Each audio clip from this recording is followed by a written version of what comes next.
The word of the day is practice. Just like I would hope you're working out every single day, you're moving your body every day, you're practicing, you're keeping yourself in shape. You need to do the same thing for your faith. It's interesting because we give, doctors practice medicine and athletes are always practicing for their game. But sometimes we look at Christians and think they have to be perfect. And sometimes we look at ourselves, our faith, and think that it has to be perfect and that we can't make any mistakes. And it's a practice. Faith is a practice, just like every single thing in your life. Side note on this one, I look at a lot of churches and people in the church, and reasons people have left the church is because they look at it and they see these human, fallible people, and they think that, because they have Jesus in their life, they have to be perfect. They can't make mistakes. They can't lie, cheat, steal, infidelity, addiction. All of those things shouldn't happen to people who have the Lord in their heart, and that is absolutely not true. When you become a Christian, oftentimes your life will be a challenge for the rest of your lives for a couple of reasons. First of all, because every single struggle you go through is an opportunity for the Lord to show his light through you to somebody else who might be going through that. But then also because the forces of evil are going to be on you even more to keep you away from the light of the Lord. So when you're looking at people in the church or you're looking at Christians, it happens to me all the time on social media. People look at me and think, she's a Christian woman. She can't wear a bathing suit. She can't make a mistake. She can't say a cuss word ever, or she can't fill in the blank. She has to be perfect because she's a Christian, because she has faith. And that's not true. We're all human and fallible, which is why we have to practice. And when your faith is waning, when you're going through rough times and you are questioning the Lord and questioning the situations, that is when you have to practice harder. You have to lean into the Lord. You have to partner with him.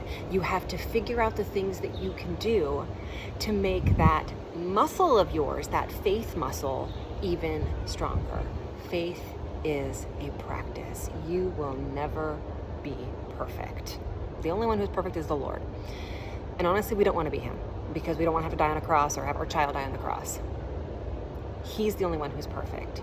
You need to practice your faith. So how are you going to do that? Here's a couple of verses for you. This is 1 Timothy 4:15 through 16. Practice these things, be committed to them, so that your progress may be evident to all. Pay close attention to your life and your teachings. Persevere in these things, for in doing this, you will save both yourself and the hearers. And here's Ezekiel 20:19. I am the Lord your God. Follow my statutes, keep my ordinances, and practice them. The Bible talks about practice. We have to practice our faith. We are not perfect. And just like you have to work out your body in order to keep it healthy, you need to practice that faith muscle to keep it strong so that you can continue to spread the love of the Lord elsewhere. So, write about this. How can you practice your faith today? Where are you a little weaker and maybe need to flex your faith muscles a little bit more? Perhaps you're fantastic at journaling and watching these and being introspective and praying. Maybe that's where you're strong. Keep that up. Keep working those faith muscles. But perhaps in your faith, you're a little weaker in sharing. Maybe that's what you need to practice today. Maybe you need to pick somebody that you can share the love of the Lord with, or write a text, or reach out to them.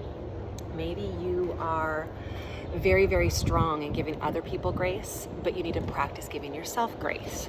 That's where you need to practice your faith today. Maybe you are a great Christian and you are very strong in your faith and you know the Lord, but you're judging everyone around you. You're judging other Christians out there.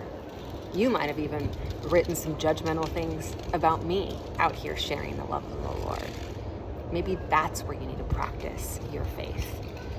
We can't stop practicing.